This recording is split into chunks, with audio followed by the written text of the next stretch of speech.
السلام عليكم ورحمة الله وبركاته بسم الله والحمد لله والصلاة والسلام على رسول الله وعلى آله وصحبه ومن والاه ربي شرح لي صدري ويسر لي أمري واحلل عقدة من لساني يفقهوا قولي.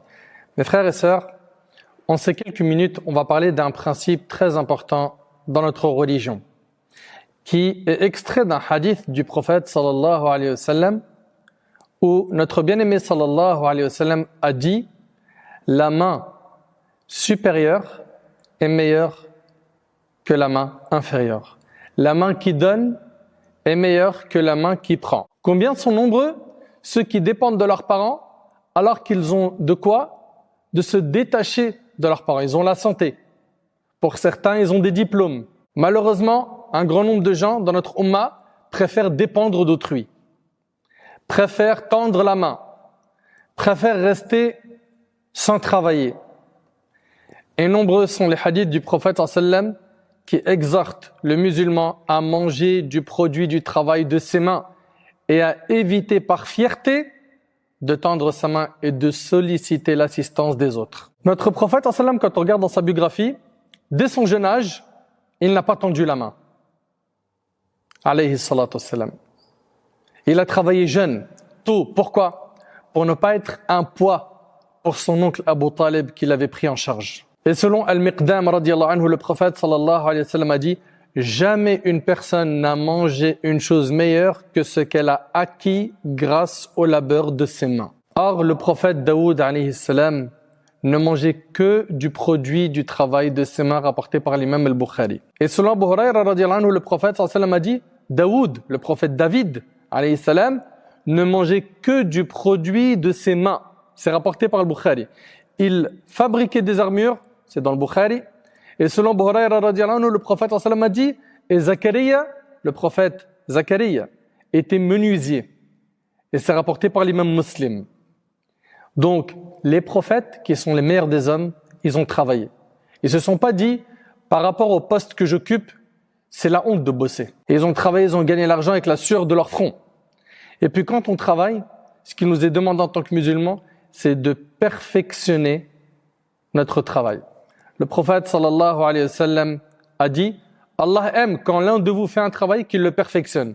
Et c'est rapporté par l'imam al-Bayhaqi selon Aïcha radiyallahu ta'ala anha. Et selon Az-Zubayr ibn al-Awwam radiyallahu anhu, ce noble compagnon qui fait partie des 10 à qui le paradis a été promis.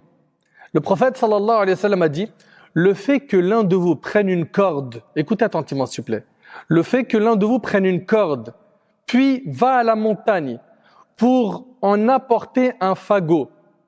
Ici, c'est l'ensemble des fines branches et morceaux de bois utilisés communément pour allumer ou alimenter un feu.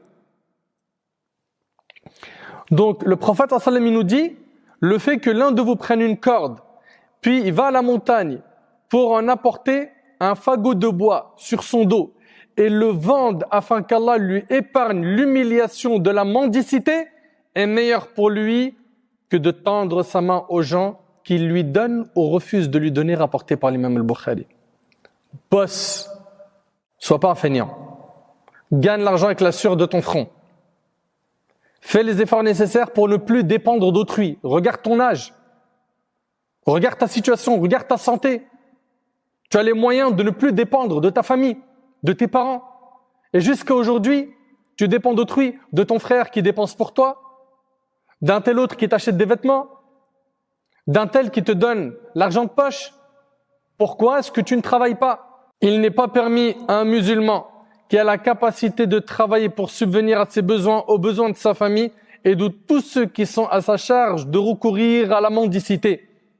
Fais les efforts et place ta confiance en Allah subhanahu wa ta'ala. Dans le hadith rapporté par l'imam Ahmad, le prophète sallallahu alayhi wa sallam a dit si vous vous en remettiez à Allah comme il le faut véritablement, Allah vous accordera votre subsistance comme il l'accorde aux oiseaux. Allahu Akbar. Et le prophète sallallahu alayhi wa sallam nous dit les oiseaux, ils partent le matin le ventre vide et ils rentrent le soir le ventre plein. L'oiseau, est-ce qu'il a fait maths sup?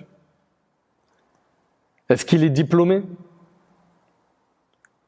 Il a une seule chose qui nous manque, c'est at-tawakkul ala Allah, s'en remettre à Allah. Parce qu'on entend aujourd'hui, j'ai postulé à Akhi, c'est des sous-métiers, on est mal payé. Gagne cet argent-là par la sueur de ton front. et ne tends pas la main aux gens. Qabisa ibn Mukharriq radiyallahu anhu a dit: j'avais pris l'engagement de payer une rançon pour mettre fin à une querelle qui a surgi au sein de mon clan. Je vins trouver le messager d'Allah sallallahu alayhi wa sallam pour lui demander de m'aider à honorer mon engagement et il me dit, écoutez bien ce qu'il a dit alayhi salatu wa sallam. Il a dit: reste avec nous et attends que nous viennent les aumônes et j'ordonnerai qu'on t'en donne. Puis il me dit: ô Qabisa, sache que la mendicité n'est permise qu'à l'un des 3 individus. Et il les a cités alayhi salatu wa sallam. Quelqu'un qui a pris en charge de payer une rançon pour mettre fin à une querelle. Celui-là peut demander assistance jusqu'à ce qu'il obtienne la valeur de la rançon dont il est redevable, puis s'arrête de demander. Deuxième type de personne, quelqu'un dont les biens ont été frappés par une calamité. Deuxième type de personne, quelqu'un dont les biens ont été frappés par une calamité. Celui-là a le droit de demander assistance jusqu'à ce qu'il retrouve de quoi vivre. Il a été touché par une catastrophe. Là, dans les médias, dans les heures qui suivent, il peut demander assistance. Pourquoi? Pour sortir de cette épreuve. Troisième type de personne, quelqu'un qui souffre d'une disette, dont témoignent 3 hommes intègres de son peuple.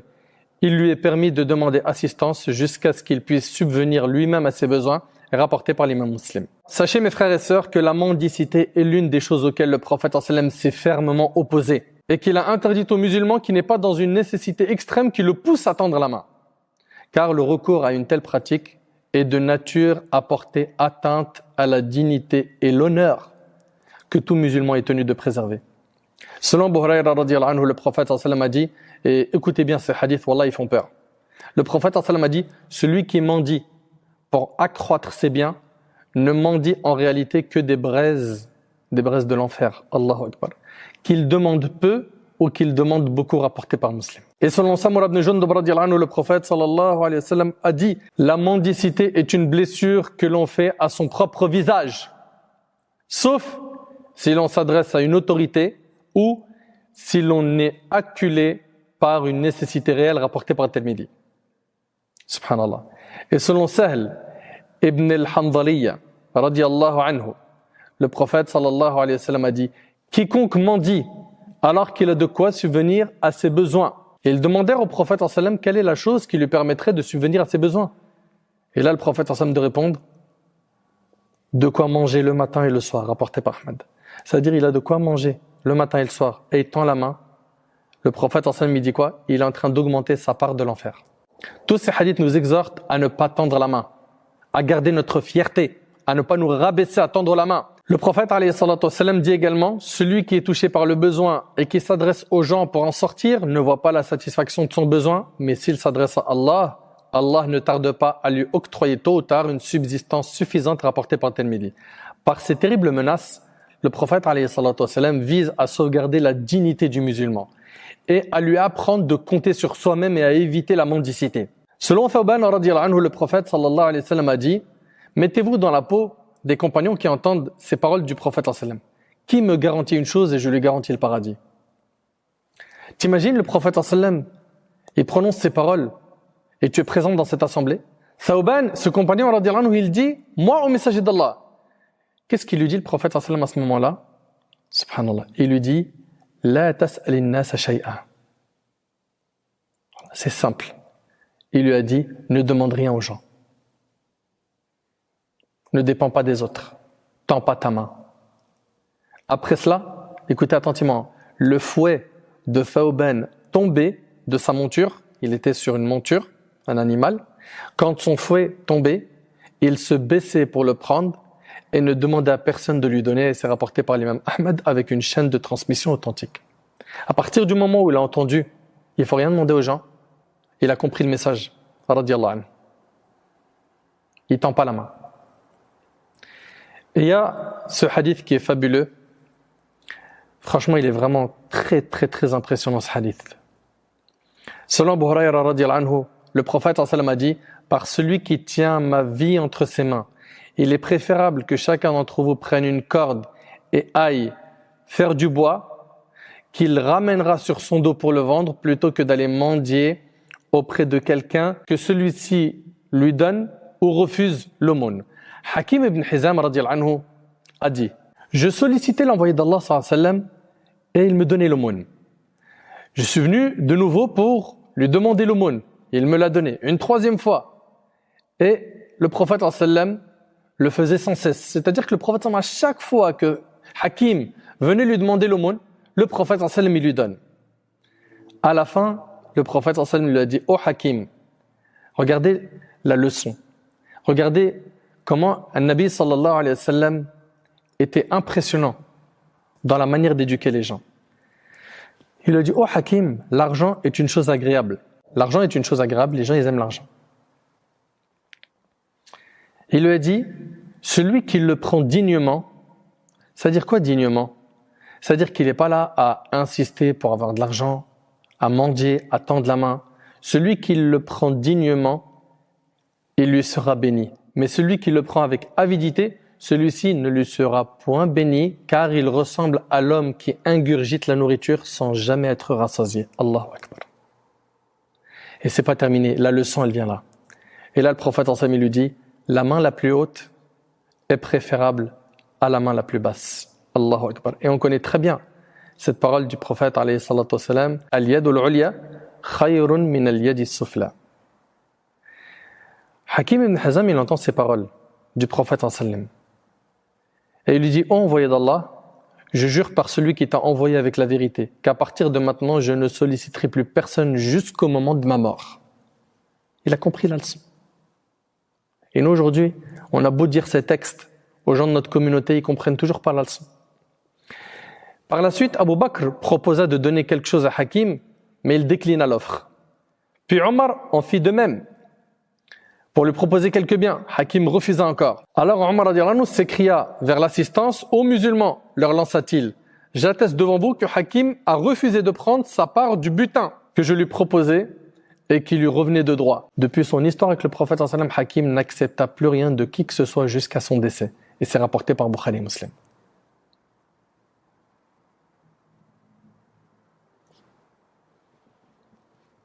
Que dire après cette histoire? Subhanallah. Il y a 5 types de mains. Il y a 5 types de mains. La meilleure main est celle qui donne. Puis, vient juste après elle, celle qui ne demande pas. Puis, juste après elle, celle qui prend sans mendier. On lui a fait un don, il prend. Ensuite, il reste 2 types de mains. La plus mauvaise est celle qui demande et celle qui prive. Je répète, les mains sont de 5 types. La meilleure est celle qui donne. Puis, c'est dans cet ordre, celle qui ne demande pas. Puis, celle qui prend sans demander.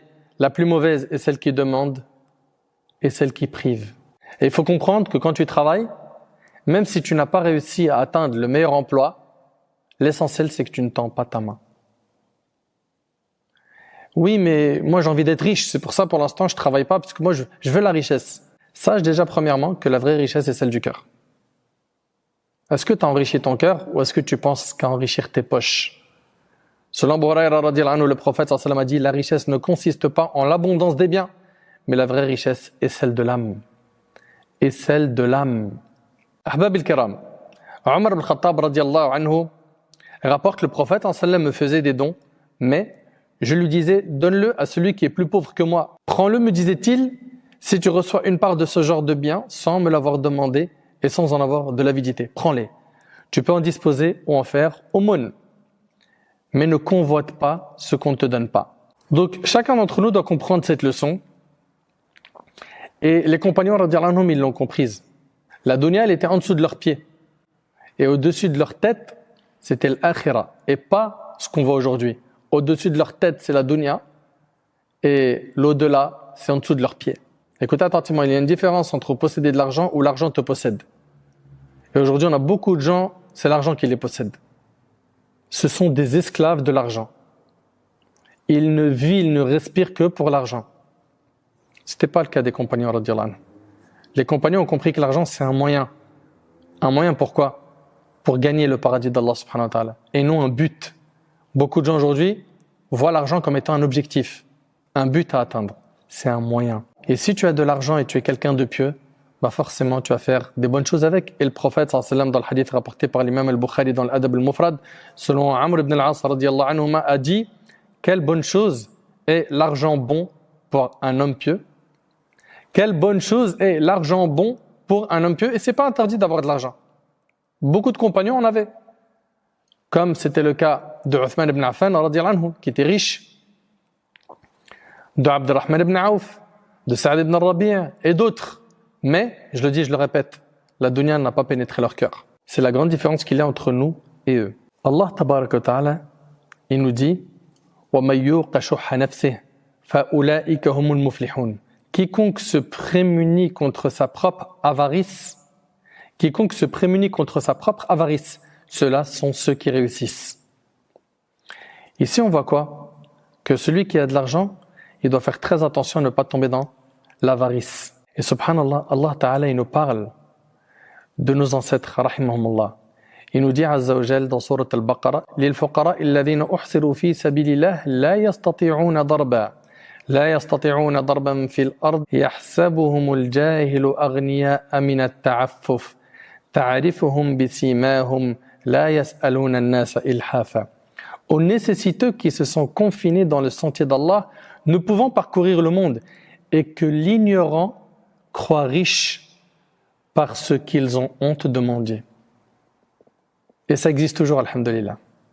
Des gens qu'on croit, mashallah, qui sont riches. Vous savez pourquoi? Parce qu'ils ont honte de mendier. Ils ne tendent pas la main et ils ne montrent jamais qu'ils sont dans le besoin. Tu as l'impression qu'ils vivent super bien, alors que financièrement, c'est très difficile pour eux. Allah Ta'ala dit, tu les reconnaîtras à leurs aspects. Ils n'importunent personne en mendiant. Et tout ce que vous dépensez de vos biens, Allah le sait parfaitement. Selon Abu Huraira radhiyallahu anhu, le prophète sallallahu alayhi wa sallam a dit, le pauvre n'est pas celui qui fait le tour de la ville à mendier et que les gens font partir avec une ou deux bouchées, une ou deux dattes. Mais le pauvre est celui qui n'a rien. Écoutez bien. Mais le pauvre est celui qui n'a rien pour répondre à ses besoins, mais qui cache si bien sa pauvreté que personne ne la remarque pour lui faire aumône et qui ne va pas tendre la main aux gens, rapportés par Bukhari Muslim. Une personne qui comprend bien notre dîn ne tend pas la main. Et regardez les compagnons radiyallahu anhum, ils ont compris cette leçon. On vous a déjà raconté l'histoire de Thawban, l'histoire de Hakim ibn Hizam. Prenez cette histoire que vous connaissez à titre de rappel de Abdurrahman ibn Auf radiyallahu anhu quand il a quitté la Mecque et qu'il a émigré pour aller à Médine.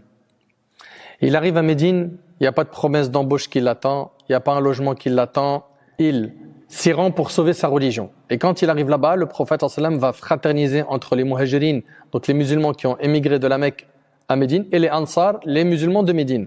Puis, Sa'd ibn Rabi', comme c'est rapporté par l'imam al-Bukhari selon Anas, il va dire à Abdurrahman ibn Auf, je suis l'un des plus riches des Ansar, des musulmans de Médine.